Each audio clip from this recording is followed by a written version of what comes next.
తిరువన్నామలైకు చెందిన ఒక పురోహితుడు కంచి మహాస్వామి భక్తుడు. అతడు వివాహాది శుభకార్యాలే కాకుండా శ్రాద్ధకర్మలు కూడా చేయించేవాడు. ప్రతి నెల అతడు తిరువన్నామలై నుండి కంచికి వచ్చి మహాస్వామిని దర్శించుకునేవాడు.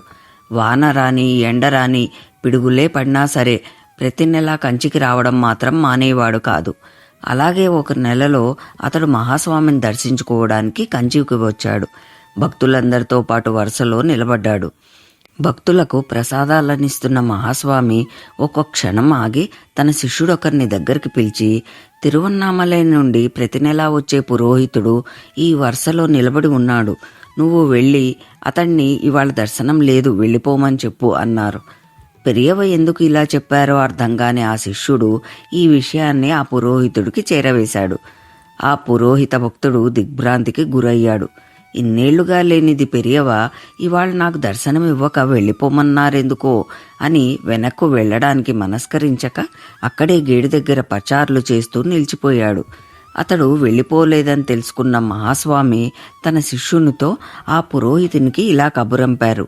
ఈ పురోహితుడు తిరువన్నామలై నుండి బయలుదేరేటప్పుడు అక్కడ ఎవరింట్లోనో ఒక వ్యక్తి మరణించారని, అంత్యక్రియలు జరపడానికి రావాల్సిందని అతనికి కబురు అందింది.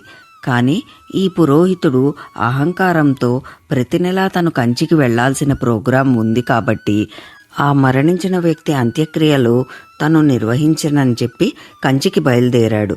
అతడు ఆ వ్యక్తికి అంత్యక్రియలు పూర్తి చేసి 13వ రోజు శుభం పూర్తయిన తరువాతనే కంచికి రావాలని, అప్పుడే దర్శనం ఇవ్వడం సాధ్యమవుతుందని చెప్పు అని అన్నారు. ఈ విషయం వినగానే పురోహితుడు ఎంతో ఆశ్చర్యపోయాడు. తమ ఊర్లో జరిగిన విషయం పెరియవకు ఎలా తెలిసిందా అని ఆశ్చర్యపోయాడు. అయినా మహాస్వామి ఆదేశం ప్రకారం తక్షణం తిరువన్నామలైకి బయలుదేరాడు.